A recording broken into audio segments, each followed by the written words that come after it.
सौर ऊर्जा पढ़ने से पहले जीवाश्म ईंधनों में एक टॉपिक आता है दोस्तों, आदर्श ईंधन क्या है, क्या होते हैं आदर्श ईंधन, उनके क्या विशेषताएं होती हैं। बहुत सारे ईंधन है हम लोग के पास, लेकिन आदर्श ईंधन क्या होता है, क्या है इसकी परिभाषा, इसकी विशेषताएं क्या है, सिलेबस में है। मुख्य रूप से इसकी विशेषताएं बोलते हैं। तो ऐसे ईंधन जो 4 प्रमुख क्राइटेरिया अगर उसकी पूर्ति करते हो तो वो आदर्श ईंधन कहलाते हैं। तो क्या है वो 4 क्राइटेरिया, कौन से हैं वो 4 पैमाने। तो सबसे पहला दोस्तों आदर्श ईंधन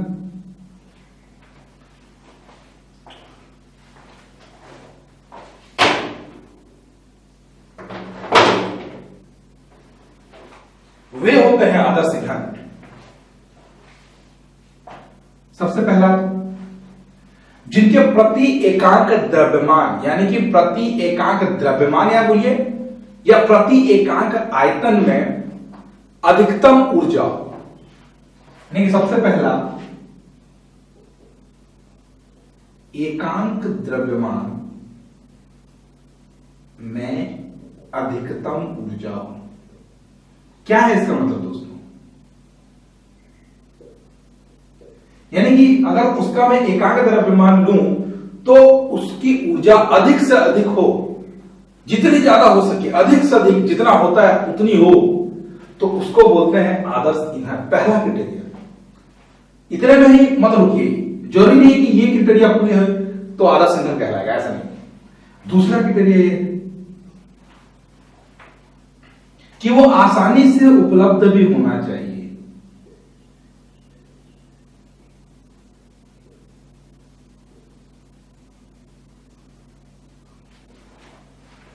आसानी से उपलब्ध भी होना चाहिए, तभी जाके वो आदर्श ईंधन कहलाएगा।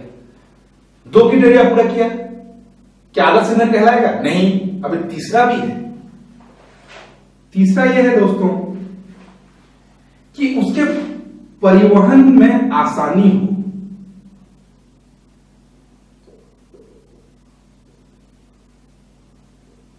यानी कि एक स्थान से लेकर दूसरे स्थान तक उसको अगर हम लोग लेके जाएं तो उसमें हम लोग किसी प्रकार की कठिनाइयां न हो, तब भी वो आदर्श ईंधन कहलाएगा। और सबसे लास्ट चौथा वो है वो सस्ते भी होने चाहिए, नहीं तो कोई मतलब नहीं, वो आदर्श ईंधन नहीं कहलाएंगे। तो इस प्रकार ये 4 प्रमुख क्राइटेरिया बताए गए हैं कि कोई ईंधन आदर्श ईंधन है नहीं। अगर इन 4 कसौटियों पे अगर वह खरा उतरता है आपका ईंधन, तो हम लोग बोल सकते हैं कि यह एक आदर्श ईंधन है अथवा नहीं। तो एकांक द्रव्यमान में अधिकतम ऊर्जा हो, सस्ते हो, जन सामान्य के लिए उनकी उपलब्धता आसानी से हो, और परिवहन की विशेष व्यवस्था न करनी पड़े, बल्कि परिवहन बहुत ही आसानी के साथ उसका हो जाए। तो इस प्रकार इन 4 क्राइटेरिया के आधार पर हम लोग बोल सकते हैं कि कोई ईंधन आदर्श ईंधन है अथवा नहीं। तो दोस्तों बहुत इंपॉर्टेंट क्वेश्चन है आदर्श ईंधन के बारे में। उसके बाद हम लोग पढ़ते हैं सौर ऊर्जा के बारे में, यानी कि सूर्य की ऊर्जा के बारे में। दोस्तों यह एक ऐसी ऊर्जा है जो मैं बोल सकता हूं, बोलता है भगवान द्वारा दिया गया है कि ऊर्जा में बोल सकता है इसको, प्रकृति प्रदत्त सबसे प्रमुख ऊर्जा। सूर्य नहीं तो कुछ नहीं, सूर्य नहीं होता तो पेड़ पौधे नहीं होते, पेड़ पौधे नहीं होते तो हम नहीं होते। तो कुल मिला के बहुत सारे ऊर्जा, उनका प्रमुख बिंदु बोला जाए तो वो है सौर ऊर्जा, सूर्य से प्राप्त ऊर्जा। तो हम लोग देखने की कोशिश करते हैं कि सौर ऊर्जा में ये सूर्य से कौन कौन से प्रकार की ऊर्जा हम लोग प्राप्त करते हैं, कैसे प्राप्त करते हैं, उतने ऊर्जा सूर्य के अंदर आई कहां से, प्रमुख उपयोग और किन किन चीजों से सूर्य का प्रकाश बना है, इसके बारे में भी हम पढ़ने की कोशिश करते हैं। तो अब हम लोग का टॉपिक है ऊर्जा के अंतर्गत सौर ऊर्जा, यानी कि सोलर एनर्जी।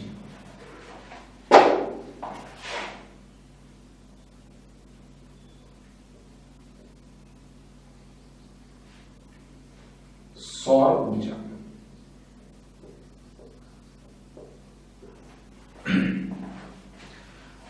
तो कितना इंपॉर्टेंट है आपको बताने की क्या जरूरत है कि सौर ऊर्जा कितनी इंपॉर्टेंट है? मुझे नहीं लगता। अगर आपको मैं पूछूं कि सौर ऊर्जा के क्या क्या उपयोग है, तो क्या आप उसका उत्तर लिख पाएंगे मेंस में? बिल्कुल लिख लेंगे क्या क्या उपयोग है। तो मैं नहीं समझता आपको यह बताने की जरूरत है कि सौर ऊर्जा के उपयोग क्या है। तो दोस्तों, सौर ऊर्जा से हम लोग कौन कौन सी ऊर्जा प्राप्त करते हैं? तो सबसे पहला, सौर ऊर्जा से हम लोग प्राप्त करते हैं प्रकाश ऊर्जा। यानी कि जो हम लोग को प्रकाश प्राप्त हो रहा है वह सूर्य से हम लोग प्राप्त हो रहा है। तो एक विशेष प्रकार की ऊर्जा है प्रकाश ऊर्जा, जिसके कारण हम लोग किसी वस्तु को देख पाते हैं। तो कितना इंपॉर्टेंट है। दूसरा, उष्मीय ऊर्जा।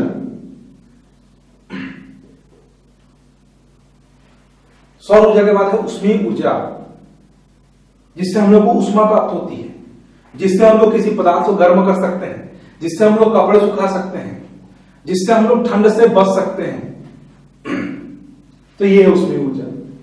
उसके अलावा कोई ऊर्जा नहीं है दोस्तों जो हम सूर्य से प्राप्त करते हैं। या तो प्रकाश के रूप में हम ऊर्जा हम लोग को मिल रही है, या तो उष्मा के रूप में हम लोग को ऊर्जा मिल रही है। दो तरीके से हम लोग सूर्य से ऊर्जा प्राप्त कर रहे हैं। लेकिन यहां सबसे प्रमुख क्वेश्चन, सबसे प्रमुख प्रश्न हम लोग के दिमाग में जरूर आना चाहिए कि सूर्य से ये प्रकाश प्राप्त होता है, यह जो उष्मा प्राप्त होती है, संबंधित रूप से जो ऊर्जा प्राप्त होती है वह सूर्य के अंदर से आती कैसे है, क्या है उसका कारण? तो कारण जानने के लिए दोस्तों, सबसे पहली धारणा मैं आपको बताता हूं कि सबसे पहली धारणा यानी कि 1939 के पहले की धारणा है। 1939 में हैंस बेथे ने 1939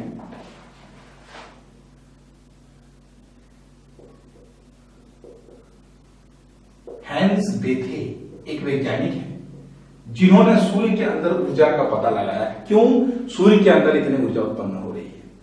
लेकिन 1939 के पहले दोस्तों ऐसा माना जाता था कि सूर्य के अंदर यह जो ऊर्जा है वह कोयले के कारण है। यानी कि सूर्य के अंदर कोयले के इतने विशाल भंडार हैं जिसके कारण सूर्य से लगातार ऊर्जा निकल रही है। कुछ भौतिकविद थे जो इस बात को सही ठहराते थे। वो बोलते थे कि हां, सूर्य कोयले से बना हुआ है, यह कोयले से भरा हुआ एक भट्ठी है। लेकिन दोस्तों, बाद के कुछ वैज्ञानिक, कुछ भौतिक शास्त्री ने इस बात को गलत ठहराया। तो क्यों उन्होंने इस बात को गलत ठहराया, उसके पीछे का कारण क्या है देख लेते हैं। कारण यह दोस्तों कि अगर सूर्य कोयले से बना होता तो कोयले की एक विशिष्ट ऊष्मा होती है दोस्तों, कोयले की एक विशिष्ट ऊष्मा होती है।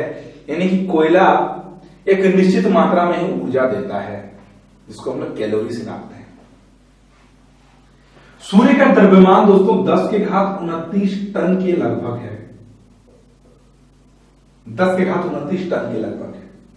उस लिहाज से अगर देखा जाए तो अगर सूर्य में 10⁻29 टन कोयला रहता तो साइंटिफिकली सूर्य की ऊर्जा 5000 वर्षों में खत्म हो जाती। यानी कि 10⁻29 टन कोयले को पूरी तरीके से राख में परिवर्तित होने के लिए अधिकतम समय जो चाहिए वो दोस्तों 5000 वर्ष है। लेकिन सूर्य तो 5000 क्या दोस्तों, 5 अरब से लेकर 6 अरब वर्ष पुराना है। 5 से लेकर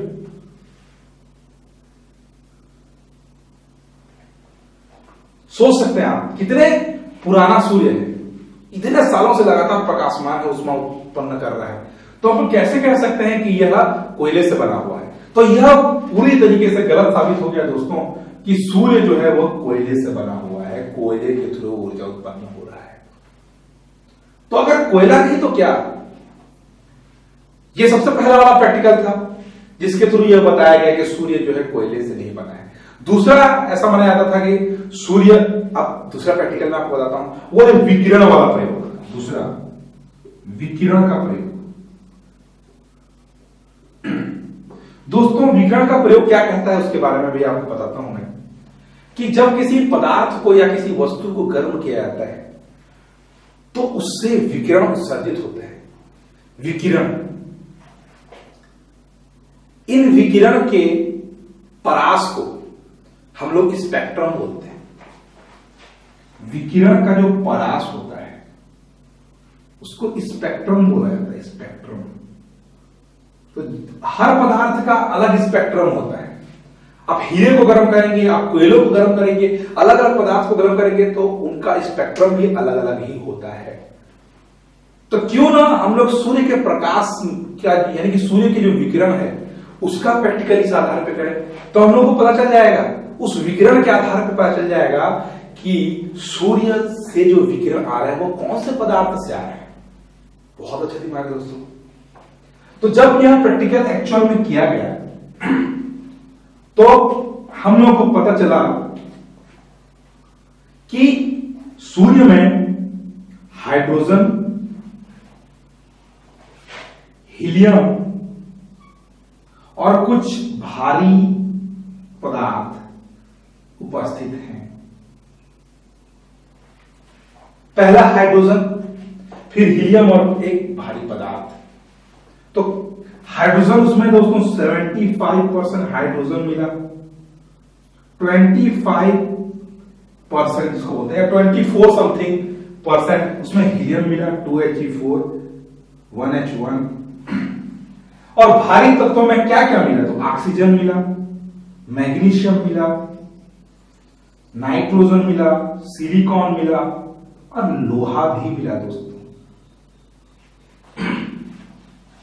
तो ये देखिए इस विकिरण के थ्रू हम लोगों को कितना सारा प्रैक्टिकल में मिल गया कि हम लोगों को हाइड्रोजन 75%, उस विकिरण में 25% हीलियम है और भारी उसमें पदार्थ कौन कौन से हैं, एग्जाम में पूछे जाने वाला क्वेश्चन। तो क्या हाइड्रोजन लगातार चल रहा है जिसके कारण सूर्य में लगातार प्रकाश उत्पन्न हो रहा है? नहीं। तो अब आता है 1939 में हैंस बेथे ने जो एक्चुअल कारण था, जो एक्चुअल रीजन था जिसके कारण सूर्य में इतनी प्रचुर मात्रा में ऊर्जा उत्पन्न हो रही है, उसका कारण का पता लगाया हैंस बेथे ने 1939 में। तो अब देखते हैं एक्चुअल कारण क्या है। तो दोस्तों एक्चुअल जो कारण है वो है हाइड्रोजन। ये हाइड्रोजन 75% है, हीलियम तो कम है, लेकिन ये हाइड्रोजन ही दोस्तों हीलियम बना रहा है। तो हीलियम लगातार बढ़ रहा है जिसके कारण इसमें ऊर्जा उत्पन्न हो रही है। तो इस प्रक्रिया को हम लोग बोलते हैं दोस्तों नाभिकीय संलयन। तो सूर्य में ऊर्जा उत्पत्ति का प्रमुख कारण क्या है? अगर ये क्वेश्चन आपको मैं पूछूं तो उसका एकमात्र आंसर है नाभिकीय संलयन की प्रक्रिया के द्वारा सूर्य में प्रचुर मात्रा में ऊर्जा उत्पन्न होती है। तो क्या है नाभिकीय संलयन, कैसे इसमें इतना ऊर्जा होता है, क्यों इतनी ऊर्जा उत्पन्न होती है? तो नाभिकीय संलयन के प्रोसेस को समझने की हम लोग को बहुत ही आवश्यकता है। तो चलिए देखते हैं कि क्या है नाभिकीय संलयन की प्रक्रिया।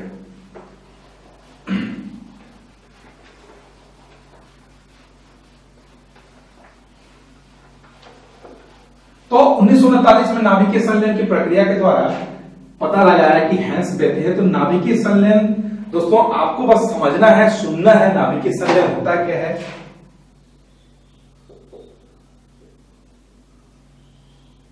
संलयन जब दो हल्के नाभिक, हाइड्रोजन के दो हल्के नाभिक आपस में संलयित होते हैं और हीलियम नाभिक का निर्माण करते हैं तो उसमें प्रचुर मात्रा में ऊर्जा उत्पन्न होती है। यह होता है दोस्तों साइन नाभिकीय संलयन।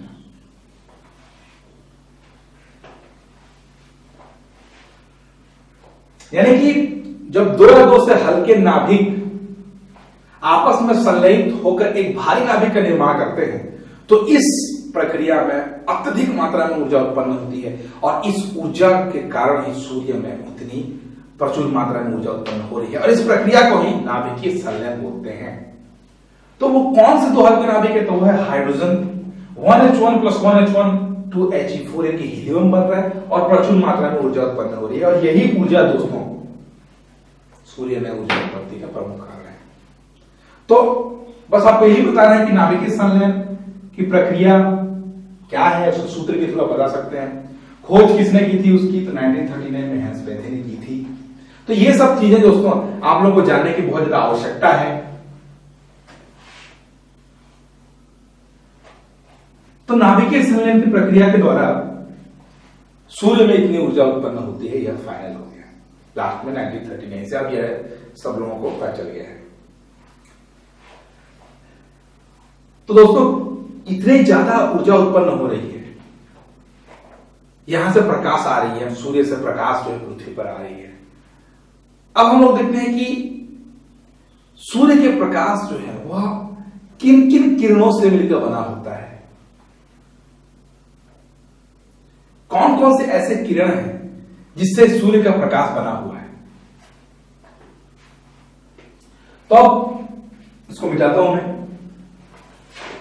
नेक्स्ट हम लोग देखते हैं कि सूर्य का प्रकाश कैसे बना है।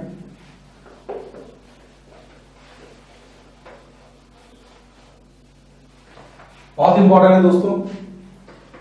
उत्पत्ति के कारण के बाद हम लोग देखते हैं उसके कंटेंट, यानी कि सौर ऊर्जा के प्रमुख के विकिरण।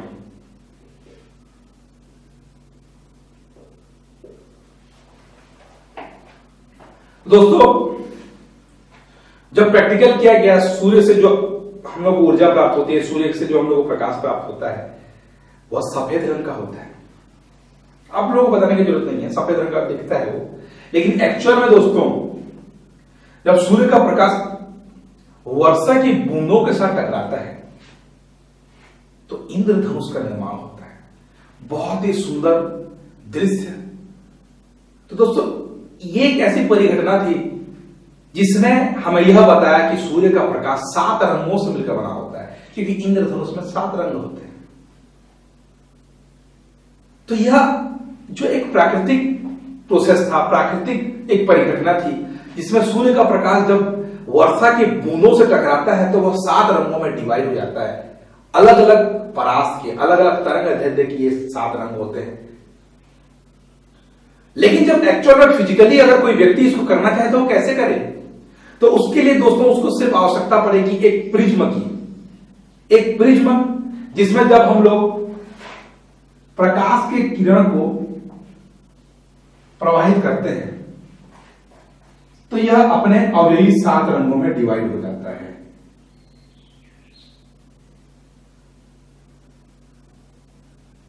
इस प्रकार से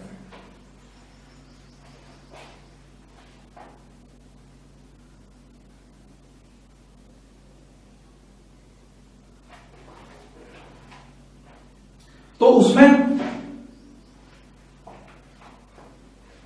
सबसे नीचे बैंगनी, फिर जामुनी, नीला, हरा, पीला, नारंगी और लाल। ये 7 रंग तो हैं दोस्तों जिससे सूर्य का प्रकाश बनता है। एक प्रिज्म के माध्यम से हम लोग प्राप्त कर सकते हैं।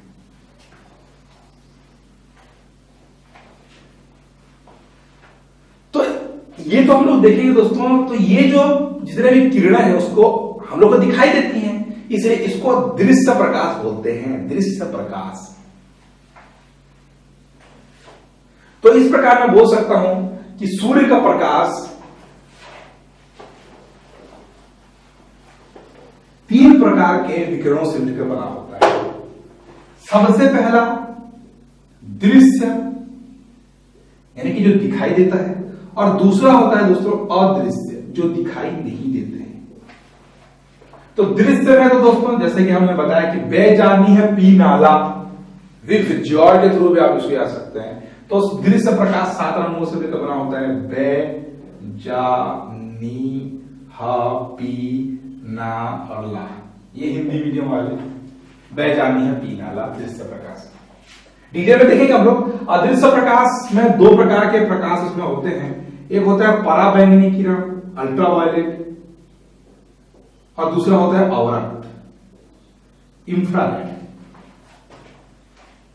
तो ये अदृश्य प्रकाश। तो कुल मिला के दोस्तों तीन प्रकार के प्रकाश हैं। पहला दृश्य प्रकाश, दूसरा पराबैंगनी और तीसरा अवरक्त, या फिर इसको दो भागों में बांट सकते हैं, दृश्य अदृश्य, अदृश्य दो प्रकार के हो सकते हैं। तो डिटेल में देखते हैं कि आखिर ये तीनों है क्या, कैसे उत्पन्न होते हैं। ठीक है, तो उसके लिए मैं एक डायग्राम के थ्रू आप लोगों को समझाने की कोशिश करता हूं कि इन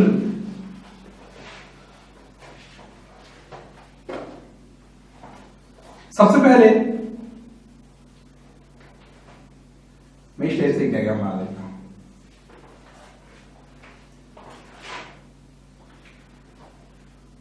यहां पे मैं लिखता हूं दोस्तों परास। परास का मतलब होता है कि एक तरंग दैर्ध्य की एक सीमा, एक परास क्या है। तो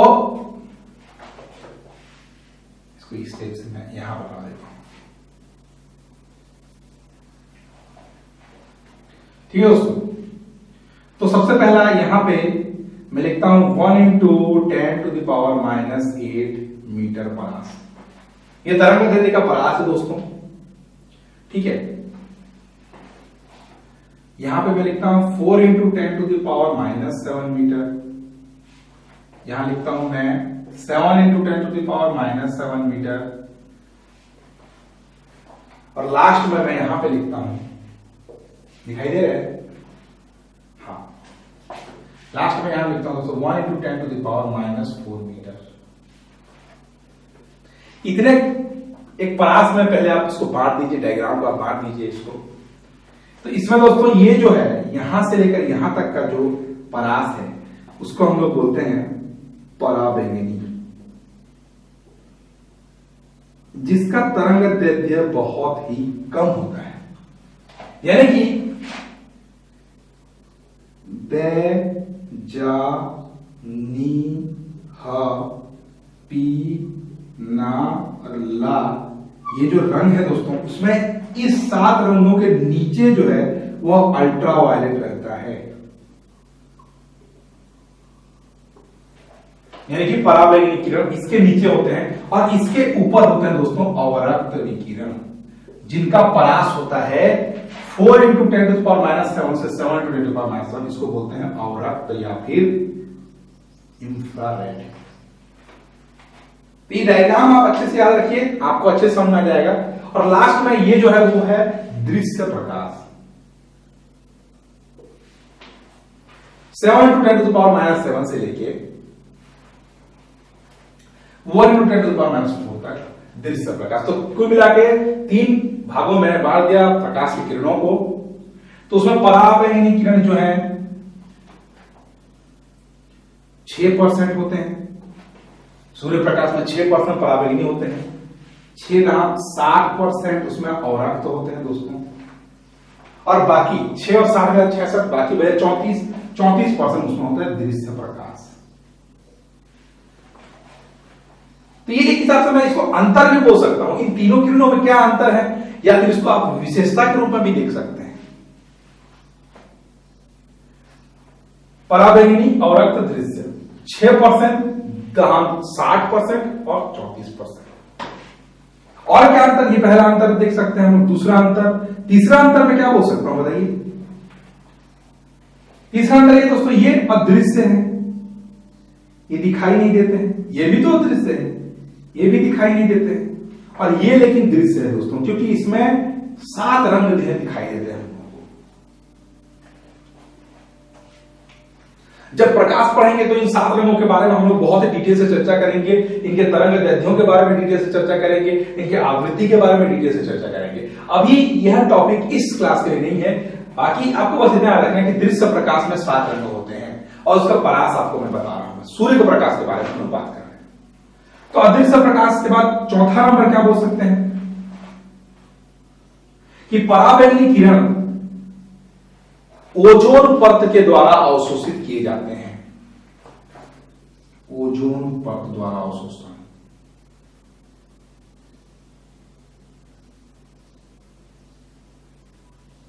ये एक अंतर हो सकते हैं।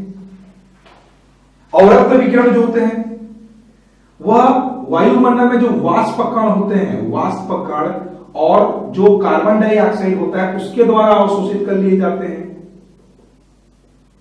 जबकि ये अवशोषित नहीं होते हैं, इसलिए वहां भी स्पेस छोड़ दिया मैंने। पांचवा अंतर में क्या बोल सकता हूं,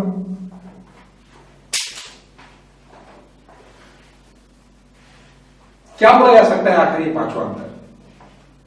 पांचवा अंतर है दोस्तों कि यह पदार्थ को गर्म नहीं करते हैं, गर्म नहीं करते हैं, यह पदार्थ को गर्म कर देते हैं और यह नहीं करते हैं। तो तीन है दोस्तों, कुल मिलाकर 5 आपको मैंने अंतर बताया आप लोगों को। इसमें आप 6 बोल सकते हैं, परास भी आप बोल सकते हैं इसमें। तो ऐसा कौन सा किरण है जिससे कारण हमारे कपड़े सूखते हैं?